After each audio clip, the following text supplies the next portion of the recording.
Nah, ibu bapak saudara-saudara sekalian, pada taklim kita kali ini saya ingin menyampaikan sebuah doa yang mudah-mudahan kita bisa amalkan. Doa itu begini bunyinya. A'udzubillahi minasyaitonirrajim. Bismillahirrahmanirrahim. Allahumma inni a'udzubika min qalbin la yahsha. Satu, itu ada 4 isinya ini doa. Ya Allah, lindungilah kami, lindungilah saya dari hati yang tidak bisa khusyuk. Ini penyakit ini. Penyakit, Pak. Kita tidak bisa khusyuk dalam sholat. Banyak orang bertahun-tahun sholat, tapi rasa-rasanya tidak pernah menikmati namanya khusyuk. Apa itu khusyuk, Ustaz? Apakah khusyuk tidak ingat apa-apa? Bukan khusyuk namanya itu. Kalau sholat tidak ingat apa-apa, itu namanya tidur. Bisa itu sholat tidak ingat apa-apa, itu orang tidur itu atau orang pingsan. Lalu apa itu khusyuk? Fokus pada apa yang kita kerjakan. Bagaimana mencapai khusyuk dalam sholat? 1, sempurnakan wudhumu. Ini dulu. Kalau bapak mau khusyuk dalam sholatnya, maka langkah pertama sempurnakan wudhumu. Nah, bukan dikatakan perbaiki, tapi sempurnakan. Berarti ada orang wudhunya sah, tapi tidak sempurna. Pada saat mana wudhu kita tidak sempurna? 1, pada saat membasuh siku, tangan sampai ke siku. Quran mengajarkan membasuh caranya dari jari-jari ke siku. Coba itu buka Quran. Basuhlah dari jari-jari ke siku. Berarti begini prakteknya. Ya toh? Yang kita praktek dari siku ke jari. Bagaimana prakteknya? Buka keran. Berarti itu dari siku ke jari. Terutama kita yang sudah tua, yang sudah pensiun, sudah muka-maka sakaratil maut. Nah itu kalau kita basuh siku, lipat itu siku tak. Kenapa? Karena di belakang ada keriput. Ibu-ibu, coba beda. Bandingkan sikunya cucu tak dengan siku tak. Bandingkan. Sikunya yang anak SMA dengan yang sudah 80 tahun. Bandingkan. Yang anak SMA, biar dia tidak lipat, itu tidak ada keriputnya dilihat. Tapi kita yang sudah tua, pasti banyak keriputnya. Jadi ketika kita tidak lipat kita punya siku, maka pasti air tidak masuk dalam siku. Kalau kita yang sudah muda, masih muda, apa tahu godaannya setan? Dia pakai lengan panjang. Coba, pakai lengan panjang seperti ini toh. Cara lipatnya dia cuma begini. Nah, coba lihat. Cara lipatnya begini. 100% tidak sah wuduknya. Kenapa? Tidak kena sikunya. Karena ini wajib siku. Maka ketika kau linting bajumu, di atasnya siku. Nah, ini baru betul. Tapi kalau sejajar siku, berarti sikumu tidak kena air, tidak sah wudukmu. Tidak sah wuduk, otomatis sholatmu tidak sah. Nah, ini kalau lengan panjang. Kalau perempuan yang banyak membuat tidak sah sholatnya, tanpa dia sadari akhirnya tidak sah sholatnya gara-gara wuduknya tidak sah. Apa? Lipstick, eyeshadow, dan lain-lain. Apa namanya itu yang di pipi? Merah pipi. Kalau biru tahu? Biru pipi. Nah, lipstick. Bu, lipstiknya terlalu tebal. Akhirnya apa? Bibirnya tidak tersentuh air. Atau yang bedak-bedaknya di sini terlalu tebal, tidak tersentuh air. Maka ketika mau wudhu, maka ibu-ibu bersihkan dulu itu. Nah, ini yang menjadi masalah kalau dia pergi pesta. Karena bilang 300.000 nih salung. Akhirnya begini di wudhu. Ya. Nah, maka kalau mau khusyuk, yang pertama langkah sempurnakan wudhu. Yang kedua yang paling banyak kita lalaikan ketika wudhu, apa? Membasuh kaki. Anak-anak ini, biasa anak-anak SMA, anak SMP, buru-buru. Apalagi kalau rakaat ketiga nih, habis lewat. Tenang kau saja, kau bisa masbuk. Bisa kau masbuk. Meskipun sudah rakaat keempat, at-tahiyat itu imam, selama dia belum salam, berjamaah juga namanya itu. Dapat kau pahala 27. Jadi tidak usah kau buru-buru, tidak usah lari-lari. Pas kau lari, begitu sampai pasti kau tidak konsentrasi, poso. Nah, maka tidak usah lari. Tidak usah lari, santai saja. Kenapa? Selama imamnya tidak salam, belum salam, masih kau dapat pahala berjamaah. Ternyata imamnya sudah salam, masih ada orang masbuk. Ada orang tadi yang ketinggalan, dia hanya dapat 1 rakaat. Tapi naik, itu kau ikuti.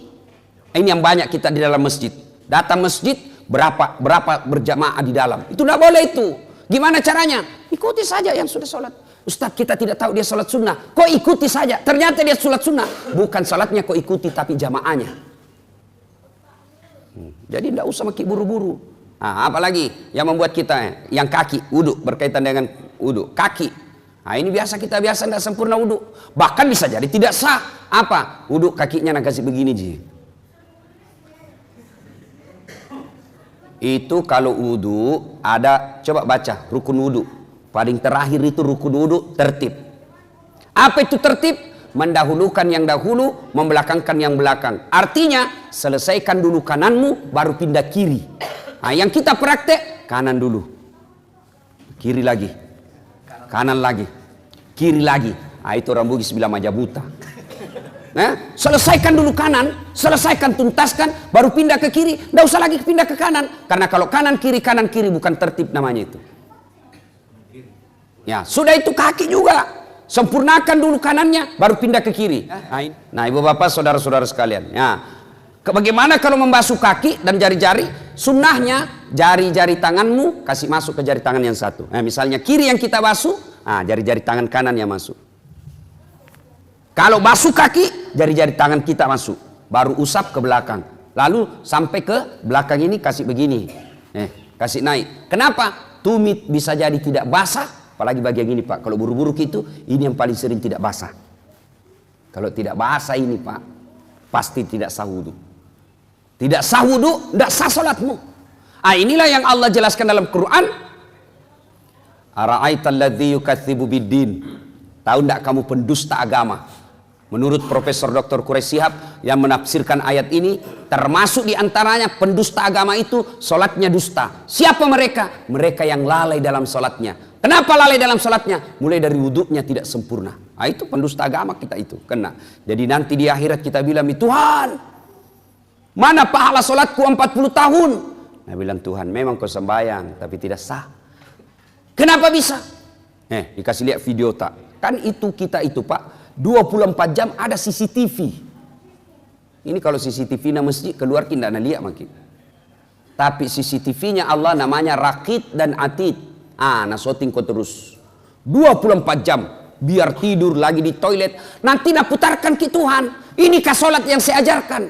Kita bilang tidak ku tahu. Kenapa kau tidak tahu? Dia kasih ke otak. Kau sarjana, kau kaya, bagus, sehat. Kenapa kau tidak tahu? Tidak pernah dengar dakwah. Kenapa kau tidak pernah dengar dakwah? Sepak bola kau begadang sampai pagi, main game kau begadang sampai pagi. Kenapa kau tidak pernah belajar soal solat? Nah itu solat kau pakai 24 jam. Bagaimana solat tak mau bagus Pak? Coba jujur ki bede. Dalam hati tak mau, jangan kasih naik tangan tak, pasti malu-malu ki. Jujur maki. Berapa tahun maki solat? 50 tahun. Ada itu buku di rumah tak, tuntunan dan pedoman solat 5 waktu? Coba kira-kira bagaimana kita solat? Begitu tidak bapak tak, begitu kita lihat orang, begitu kita sholat, tidak pernah kita baca bagaimana itu sholat. Saja handphone, adik-adik beli handphone, begitu beli handphone, ada apanya? Ada petunjuk penggunaannya. Dan di situ ditulis warna merah. Baca buku pedoman penggunaan sebelum menggunakan handphone. Coba, itu ditunjuk, itu ditulis merah. Baca dulu ini buku, baru kau buka itu HP-mu. HP saja itu ada buku pedomannya. Apalagi kita sholat. Akhirnya jangan kau heran, 30 tahun kau sholat masih hobi kau makan uang haram. 30 tahun kau sholat masih suka kau bohong. 30 tahun kau sholat masih suka kau maksiat. Kenapa? Karena sholatmu belum seperti yang dihendaki Allah. Padahal Allah sudah jelaskan, inna sholata tanha anil fasya'i wal munkar. Ayat ini kita sudah hafal semua dari tak kecil. Sesungguhnya sholat itu mampu mencegah kalian dari perbuatan keji dan mungkar. Kenapa makan jangan keheran? Kenapa itu rajin nama sembahyang deh? Tapi dede pak gosipna. Berarti bermasalah sholatnya. Kenapa itu rajinnya sholat? Nah dede sekit namamu. Berarti sholatnya bermasalah. Kenapa tidak? Coba kita lihat sholat kita Pak. Orang Bugis bilang mau pito-pito. Allah. Assalamualaikum. Olahraga bukan? Coba make. Orang saya tanya kenapa? Karena cepat sekali kalau sholat gitu. Udah sampai mami kulihat 5 menit sembahyang duhur. Apa nak bilang? Kau hafal mi ustaz? Sini kau dulu. Kalau kau bilang hafal begini maka saja. Allahu Akbar. Tuhan bacaannya sama di kemarin. Assalamualaikum warahmatullahi. Sudah mi. Kan itu jadi hafal. Iya toh. Tapi kan bukan itu. Sholat itu ada rukun-rukunnya, ada tertibnya, ada syarat sahnya, yang itu harus kita lakukan. Kalau itu kita ikuti, maka insya Allah hidup kita akan baik. Oke Pak. Jadi kalau ada masalah, jangan cari kambing hitam. Itu saja kita tanya, bagaimana sholatku selama ini? Orang Pak kalau baik sholatnya, husuk sholatnya, tata cara pelaksanaannya baik dalam sholatnya, insya Allah dalam hidupnya juga akan baik. Allah sudah jelaskan, sholat mencegah kau dari perbuatan keji dan mungkar. Mulai saja dari rukun-rukunnya sholat, mulai dari saja syarat sahnya sholat. Apa syarat sahnya sholat? 1, bersih dari najis dan hadas. Aplikasikan dalam hidupmu, maka itu orang pasti bersih. Adik-adik saya tanya, sah tidak sholat kalau kita tidak wudhu? Sah. Yang penting tayamum. Tapi tidak semua boleh tayamum. Apa syaratnya? Tidak bisa kena air. Misalnya cacar. Toh, penyakit tidak bisa kena air. Atau subuh. Kalau kena air subuh-subuh langsung menggigil, tidak bisa bernapas. Poso, asma. Boleh kok tidak, boleh kok tayamum. Ya? Tapi dia tidak wudhu, tidak tayamum, sah tidak? Tidak sah. Berarti orang yang baik sholatnya itu mestinya bersih dalam hidupnya. Tapi kadang-kadang kita lihat ada orang sholat, tapi baju sholatnya saja kotor, kuning bukan, coklat bukan, putih bukan, ada yang begitu. Kudungnya ibu-ibu, coba dikat diam nih. Ada itu yang ada kayak lumut-lumut di sininya. Itu kalau orang baik sholatnya, maka dia hidupnya bersih. Maka heran kita kalau kita rajin berjamaah, tapi rantasa hidup tak. 1, syarat sahnya sholat. Bersih dari najis dan hadas. Yang kedua, tidak sah sholatmu kalau kau tidak tutup aurat. Apa itu aurat? Ini kalau laki-laki, lutut sampai pusat. Bapak, kalau keluar rumah sholat pakai celana kolor saja. Sah tidak? Sah tidak? Tidak sah. Biar tidak ada yang lihat ki. Mentang-mentang dari lihat sembahyang celana dalam saja aku pakai ini. Allah. Sah atau tidak? Tidak sah.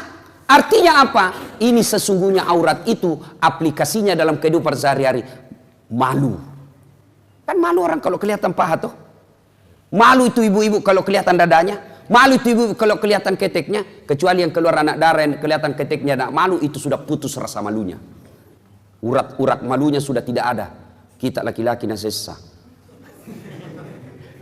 Iya biasa bingung gak lihat itu perempuan. Mau saya tahu kerja sama ki. Kami laki-laki jaga mata, kau cewek jaga akhlak. Karena biar setengah mati dijaga mata tak, kalau kau gentayangan hancur tongki. Biasa ini cewek panrasu-rasu.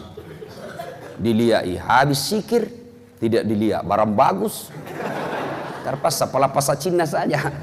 Biasa itu kalau di mall kita jalan. Saya kan kalau mall begini juga kemana-mana begini, tidak mungkin kita mau ikuti, toh. Tapi dia di depan tak, nah barang bagus. Mak indah enak tongki pakai gabis, nanti dia lihat ke orang, nah bilang ustaz kejili-jili. Nah, biasa, pala pasar Cina saja gitu saja. Sudah. Ya, nah itu berarti kalau orang baik sholatnya, insya Allah tinggi rasa malunya. Mana aplikasinya? Kalau dia rajin sholat, jadi kepala dinas jadi sekdai, jadi pejabat ada mobil dinasnya, maka dia malu pakai mobil dinasnya kalau untuk antar undangan pernikahan. Maka malu dia pakai mobil dinasnya kalau hanya untuk pergi pasar, untuk dia pakai kepentingan pribadinya. Itu orang yang baik sholatnya. Maka wajar ketika Allah berfirman, sesungguhnya sholatmu mencegah kalian dari perbuatan keji dan mungkar. Itu coba diaplikasikan saja itu. Apalagi? Ya, syarat sahnya sholat. Sah tidak sholat kita kalau tidak baca Al-Fatihah? Tidak sah. Apalagi syarat sahnya sholat. Sah tidak sholat kita kalau tidak menghadap kiblat? Ibu-ibu saya tanya, sah sholat kita kalau tidak menghadap kiblat? Sah tidak adik-adik? Sah tidak sholatnya kalau tidak menghadap kiblat? Sah. Kalau kita tidak tahu. Nah, tapi sekarang tidak ada istilah tidak tahu lagi sekarang. Karena ada namanya, apa itu? Kompasnya itu handphone. Ada semua itu, Muslim Pro. Gocang sedikit. Tapi matahari di sana terbit, terbenam, terbit di sana pagi-pagi. Kenapa ini begini? Nak tunjuk, gocangi lagi. Masih nak tunjuk, berarti salah ini kompasmu. Belum diislamkan. Lebih kau lihat itu matahari terbit. Di mana? Lawannya itu. Di mana kalau di atas perahu ki? Ndak dilihat, lihat mana? Mana terbit? Oh di sana terbit. Oh berarti di sana terbenamnya. Sudah, kau putar perahumu menghadap ke sana. Lagi sholat, tiba-tiba goyang perahu. Jangan tahu mau goyang-goyang juga begini. Enggak, Pak sudah lewat yang pertama.